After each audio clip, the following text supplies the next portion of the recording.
Halo sobat-sobat, siap-siap, Filmiotika bakal bantu lo memuaskan kepuasan yang gak akan terpuaskan meski berkali-kali dipuaskan. Hei, saatnya beda film spesial delivery. Udah pada nonton dong tentunya, kita amati melalui struktur filmnya yuk. OTW. Terdapat bisnis bengkel yang mempersiapkan pendarulangan mobil di Busan. Baekgang Chul pemiliknya, Asif montirnya, dan Jang Eun-ha kepala lapangan. Di baliknya, tersembunyi bisnis ekspedisi yang syarat dengan mara bahaya. Jangan halah kurirnya. Di sisi lain, tersiar berita bahwa Kim Do-sik turut serta mengelola bisnis ilegal berupa perjudian online di Seoul. Yang media nggak tahu, Jo Kyung-pil, seorang polisi, adalah pemiliknya yang terus dikawal bawahannya bernama San-han. Uang 30 juta dolar hasil bisnis tersebut dicuri oleh Kim Do-sik. Melalui perantaraan Im Gi-bang, Kim Do-sik berniat kabur ke Tiongkok bersama anaknya dari Busan ke pelabuhan dengan menggunakan jasa ekspedisi. Jadilah tuh barang. Nyatanya, Kim Do-sik tertawan dan kehilangan peran. Hanya Kim So-won yang berhasil kabur di bawah Jang Eun-ha dengan membawa kunci keamanan, 30 juta dolar. Untungnya, niat menelantarkan Kim So-won diurungkan kembali oleh Jang Eun-ha. Pengiriman batal, alur berubah menjadi penyelamatan seorang generasi penerus bangsa. Kejar-kejaran lah tuh sama polisi. Peristiwa dimanipulasi. Jang Eun-ha dituduh sebagai pembunuh Kim Do-sik dan penculik Kim So-won. Jo Kyung-pil mencari informasi mengenai ekspedisi kepada Im Gi-bang. Benyek dia. Oleh karena informasi identitas Jang Eun-ha sangat minim, hanya sekedar asal-usulnya yang dari Pyongyang, Korea Utara, maka Han Myung harus terlibat. Agen intelijen Korea Selatan yaitu National Intelligence Service. Namun Han Myung terlambat mengetahui peristiwa sesungguhnya. Ibunya Kim So-won nyaman dengan hidupnya di hiburan malam, sehingga menolak mengurusnya. Dari situ, Jang Eun-ha yang udah diketahui lokasinya sempat bertarung hingga pingsan setelah lolos. Dan Kim So-won menolongnya melalui bantuan pengendara mobil yang ia hentikan di jalan. Sesampainya di Busan, Jang Eun-ha bertarung habis-habisan dan menang. Baekgang Chul mati, Jo Kyung-pil dan seluruh anak buahnya mati. Han Myung terlambat. Akhirnya, Jang Eun-ha, Kim So-won, dan Asif melanjutkan hidup. Nah, itu dia. Sederhana, tapi sangat menarik. Semoga cukup jelas ya. Adapun aspek yang termuat dalam film sebagai berikut. Oleh karena tokoh utamanya adalah perempuan, maka kita mulai dari tentunya kemandirian hidup yang ditampilkan melalui Jang Eun-ha. Ia menghidupi dirinya sendiri, bekerja sebagai kepala lapangan di bengkel pendaur ulangan mobil, maupun sebagai kurir yang handal mengemudikan mobil, bahkan berantem pun jago. Dari awal film, ketika mengambil mobil rongsok, Jang Eun-ha juga bilangnya untuk mendapat penghasilan. Di sisi lain, terdapat misogini di awal film yang diwakili pengguna jasa ketika hendak melakukan pengantaran.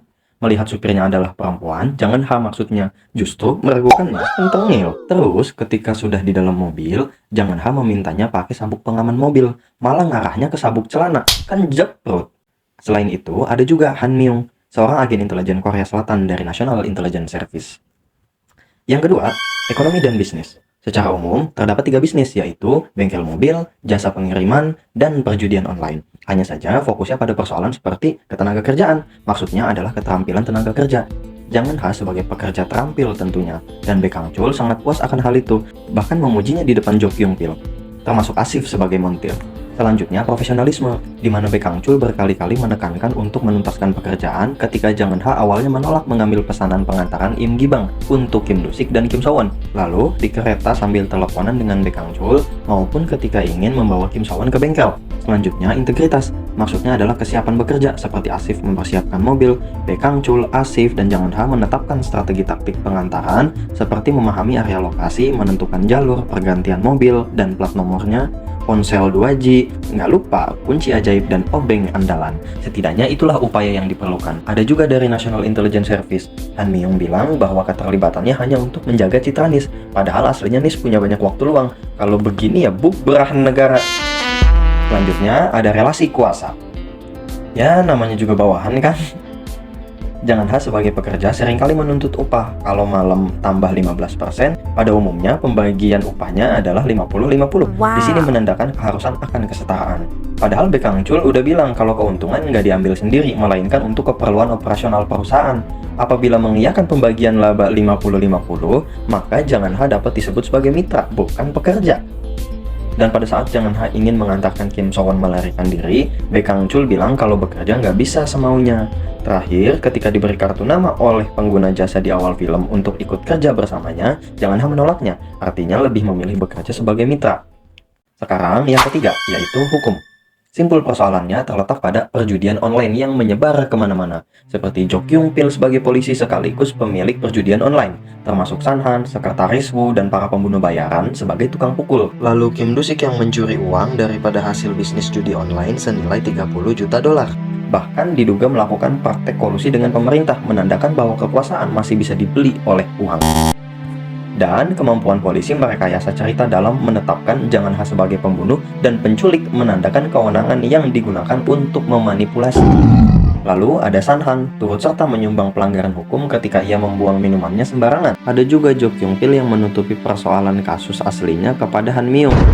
Bahkan ketidaksepahaman antara Han Myung dengan Jo Kyung Pil menandakan rumitnya administrasi dalam menangani suatu kasus. Tapi ini juga didasari oleh Jo Kyung Pil yang nggak mau ketahuan kasus aslinya. Lalu paspor palsu yang dibikin oleh Im Gi-bang untuk Kim Do-sik dan Kim So-won, maupun Baek Kang-chul untuk Kim So-won. Sempet juga ada adegan di mana terdapat pihak yang menerima anak kecil. Nggak dijelasin sih, tapi gue menduga itu terkait perdagangan anak. Selanjutnya, penipuan ibu-ibu yang menolong hanya karena uang. Uang ditukar mobil, tapi kuncinya nggak dikasih. Rese. Untung aja ada kunci ajaib. Yang gue bingung, bisnis pengantaran itu ilegal atau legal ya? Terus, Jangan Ha kan suka nyuri mobil. Yang keempat, kemanusiaan. Ditandai dengan Jangan Ha yang ingin menyelamatkan Kim So-won, Baek Kang-chul maupun Asif. Sebaliknya, Jangan Ha yang tidak sadarkan diri, Kim So-won rela menyetop mobil untuk menyelamatkan Jangan Ha. Begitu pula Baek Kang-chul yang rela mengorbankan dirinya untuk menyelamatkan Asif. Jangan Ha maupun Kim So-won. Yang jahat sih ibunya Kim So-won, anaknya sendiri malah nggak mau ngurus. Lebih milih nikmatin hidupnya di hiburan malam. Wow. Selanjutnya, yang kelima, psikologi. Tandanya ada di tato Jangan Ha. Ada pesawat, kompas arah timur laut, gambar detak jantung maupun garis melingkar yang entah artinya apa. Yang pasti Jangan Ha punya filosofinya sendiri. Dalam film sangat menampilkan Jangan Ha yang kesepian. Baek Kang-chul bilang kalau Jangan Ha nggak punya teman. Kim So-won nanya soal pertemanan, maupun Jo Kyung Pil bilang bahwa Jangan Ha akan selalu sendirian. Dan Jangan Ha memang tinggal sendirian di apartemennya, ya paling sampodon. Ortunya udah pada nggak ada, untung masih ada Baek Kang-chul sih. Dan ia merindukan sang kekasih. Termasuk pelupanya Jangan Ha terhadap kunci pembobol menandakan perlunya pihak lain. Yang menarik nih lampu bertuliskan No Guts No Glory. Badai emang cewek satu ini. Lalu ia melihat dirinya pada Kim So-won, seorang yatim piatu kehidupan. Dan yang gak kalah juga ya Kim So-won sendiri. Bayangin, masih kecil udah ditakutin sama para penjahat. Ayahnya meninggal, ibunya gak mau ngurus, awalnya dicuekin sama Jangan Ha, bahkan sempat mau ditaruh di tempat perdagangan anak. Yang keenam adalah lingkungan. Ditandai dengan bisnis bengkel mobil yang mempersiapkan mobil untuk didaur ulang. Dan juga San Han yang membuang sampah tidak pada tempatnya. Selanjutnya, karena udah habis sebat, jadi lo harus nonton sendiri. Habis itu, baru kita nyebat lagi sambil nonton film lainnya, oke? Oh iya, masih ada lagi konten bedah film spesial delivery. Jangan lupa pada nonton ya. Sampai jumpa lagi, bye-bye!